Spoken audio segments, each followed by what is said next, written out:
जी हां, तो लाख टके की बात में अब बात उत्तर प्रदेश की सियासत की। योगी आदित्यनाथ के एक बार फिर ताजपोशी की शपथ ग्रहण समारोह की, जिसने कई कीर्तिमान बनाए हैं और कई चुनौतियां पेश कर दी हैं विपक्ष के सामने। एक बार फिर योगी आदित्यनाथ उत्तर प्रदेश के मुख्यमंत्री बन चुके हैं। दूसरी बार योगी आदित्यनाथ ने मुख्यमंत्री पद की शपथ ली है। 5 साल तक यूपी की सत्ता चलाने वाले योगी पहले ऐसे सीएम हैं जिन्होंने दोबारा सत्ता में वापसी की है। योगी की जीत कई मायनों में खास रही है। योगी आदित्यनाथ ने तमाम वो मिथक तोड़ दिए हैं जिनकी चर्चा यूपी की सियासी गलियारों में इससे पहले लगातार होती रही।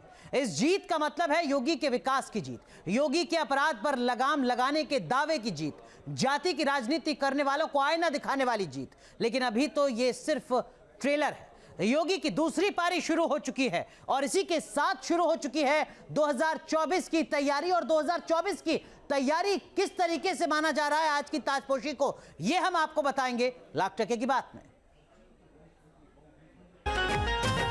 होई इलाज राष्ट्र विरोधी के, होई इलाज हिंदुत्व विरोधी के, चली फिर से बुलडोजर बाबा योगी के, चली फिर से बुलडोजर बाबा योगी के। सरकार ने बनाया है एक नया उपकरण, समझ गए होंगे ना? बुलडोजर बुलडोजर बुलडोजर बाबा जिंदाबाद, बुलडोजर बाबा जिंदाबाद। एक्सप्रेस हाईवे भी, एयरपोर्ट भी उससे बनता है और साथ साथ माफियाओं को रौंदने का काम भी करता है।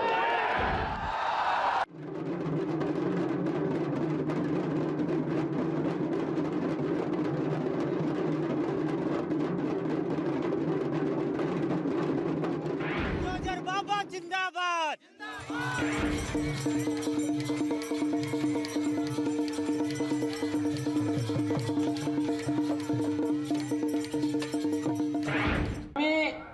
कैसे शांत होगी, ये तो मैं मई और जून में भी इसको बहुत शिमला बना देता हूं।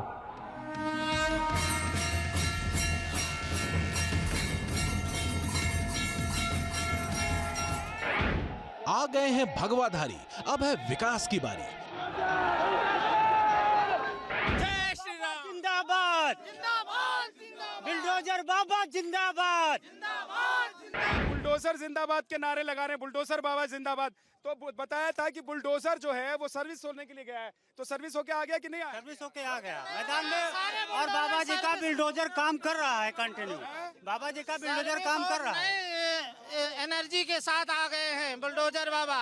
चलेगा बुलडोजर, 2 गुने रफ्तार के साथ बुलडोजर चलेगा। शुरू हो चुकी है दूसरी पारी, अब है 2024 की तैयारी।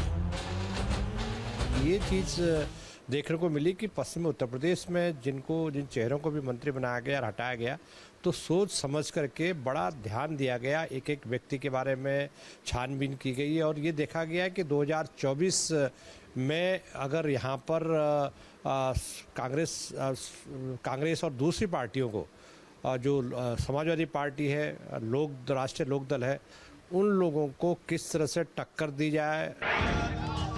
22 में बुलडोजर पर सवार होकर योगी आदित्यनाथ ने यूपी की सियासत में विरोधियों के तमाम मंसूबे ध्वस्त कर दिए। उसी बुलडोजर पर सवार होकर योगी का अब मिशन 2024 शुरू होने जा रहा है।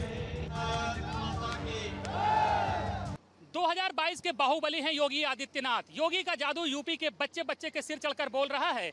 हर तरफ योगी के बुलडोजर की चर्चा है और इसीलिए उन्हें आज बुलडोजर बाबा कहा जाने लगा है। इसीलिए आज हम भी एक बुलडोजर पर चढ़ गए हैं और बता रहे हैं कि कैसे योगी ने यूपी में भगवा लहराकर संदेश दे दिया है कि वो यहीं रुकने वाले नहीं हैं, बल्कि ये उनकी दूसरी पारी है, लेकिन असल में 2024 की तैयारी है।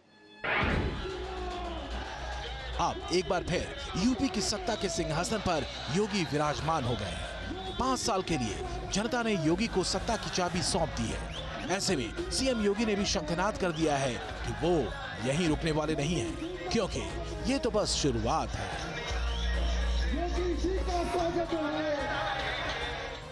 जिस प्रकार से पूरे देश में एक संदेश भेजा जा रहा है कि शांति और विकास का मॉडल जो भारतीय जनता पार्टी ने योगी जी के नेतृत्व में यूपी में दर्शाया है और आगे भी दिखाने वाले हैं, उस तरह का मॉडल एक कामयाब मॉडल रहेगा। योगी आदित्यनाथ का आज दूसरी बार प्रचंड बहुमत के साथ सत्ता में आने को बीजेपी इस तरह से पेश कर रही है कि वोटर ने योगी आदित्यनाथ के धर्म, जाति और उनकी छवि के बारे में की जाने वाली तमाम बातों के बजाय सरकार के काम करने के तरीके पर वोट किया है। मोदी और योगी खुलकर मुस्लिम तुष्टीकरण का विरोध करते रहे हैं और इस बार के चुनाव परिणाम में यह बात साफ हो गई कि सबका साथ, सबका विकास में वो विश्वास करते हैं। जाति या धर्म के आधार पर किसी के साथ भेदभाव नहीं किया जाता। मुस्लिम, यादव, ओबीसी और दलित समीकरण से अलग हटकर काम के नाम पर एक बार फिर से बीजेपी सत्ता में वापस आई है। योगी कैबिनेट की ये तस्वीर बयां करने के लिए काफी है कि कैसे बीजेपी ने मिशन 2024 का आगाज अभी से कर दिया है। योगी कैबिनेट में जातिगत समीकरण नजर आता है तो हर वर्ग को प्रतिनिधित्व मिले, इसकी भी तस्वीर दिखती है। वहीं मुस्लिम तुष्टीकरण के आरोप लगाने वालों को भी जवाब दिया गया है। लोकतंत्र में महिलाओं की भी भागीदारी हो, इसका भी ध्यान रखा गया है। बाबा का बुलडोजर जिसने विरोधियों के सभी मंसूबों को ध्वस्त कर दिया है और बाबा अब निकले हैं एक ऐसे मिशन पर जिसका रास्ता यूपी से होकर ही जाता है। ये मिशन है एक बार फिर से 2024 में केंद्र की सत्ता में बीजेपी का परचम लहराना, और इसीलिए योगी के कैबिनेट में इस बार ऐसे चेहरों को जगह दी गई है जो 2024 का फार्मूला सेट कर सकते हैं और जिसके जरिए बीजेपी एक बार फिर से केंद्र की सत्ता के शिखर पर विराजमान हो सकती है। बीजेपी के इस मिशन का नारा है सबका साथ, सबका विकास और जनता की आस पर खरा उतरना, ताकि 2024 में जब केंद्र की सियासत का संग्राम छिड़े तो यूपी की सबसे ज्यादा भागीदारी हो। Team news nation. तो आज योगी कैबिनेट में जिन मंत्रियों ने शपथ ली है उनका चयन किस आधार पर हुआ है और उसमें जो जातिगत फॉर्मूला होता है वो कितना कामयाब रहा है, जरा ये भी समझना बेहद जरूरी है, क्योंकि यूपी की सियासत में जाति को नजरअंदाज नहीं किया जा सकता।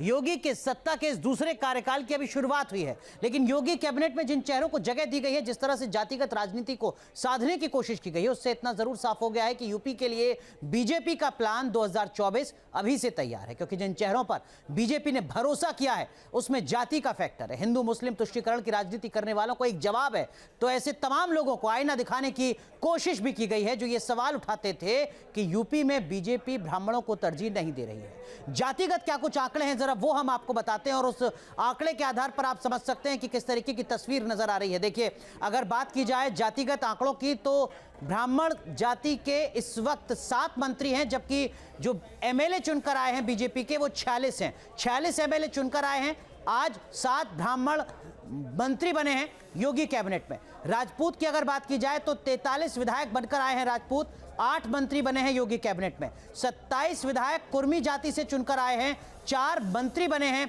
योगी कैबिनेट में। जाटों की अगर बात की जाए, जिनको कहा जा रहा था कि वो तो बहुत नाराज हैं, 8 विधायक चुनकर आए हैं जाट। भारतीय जनता पार्टी से 3 जाट नेताओं को मंत्री बनाया है योगी ने अपनी कैबिनेट में। और अगर निषाद समाज की बात की जाए तो 6 विधायक चुनकर आए हैं निषाद समाज से, जिसमें से 3 मंत्री बने हैं। इसमें एमएलए भी हैं और इसमें एमएलसी भी हैं। अब जरा जातिवार समझने की कोशिश करें चीजों को, समुदाय के हिसाब से, वर्ग के हिसाब से, तो देखिए जरा, सामान्य वर्ग के 22 विधायक मंत्री बने हैं योगी कैबिनेट में योगी के इस दूसरे कार्यकाल में। अगर ओबीसी की बात की जाए तो 20 विधायक हैं, 20 चेहरे हैं जिनको मंत्री पद की जिम्मेदारी दी गई है। इसके साथ साथ अगर बात की जाए दलित की तो 8 ऐसे चेहरे हैं जिसको कैबिनेट में मंत्री बनाया गया है, राज्य मंत्री बनाया गया है। और अगर मुस्लिम की भी बात की जाए तो एक चेहरा ऐसा भी है मुस्लिम जिसको योगी कैबिनेट में जगह मिली है मंत्री के तौर पर, क्योंकि लगातार भारतीय जनता पार्टी पर यह आरोप लगता रहा कि वो सबका साथ नहीं लेती है, लेकिन यहां पर मुस्लिम मंत्री भी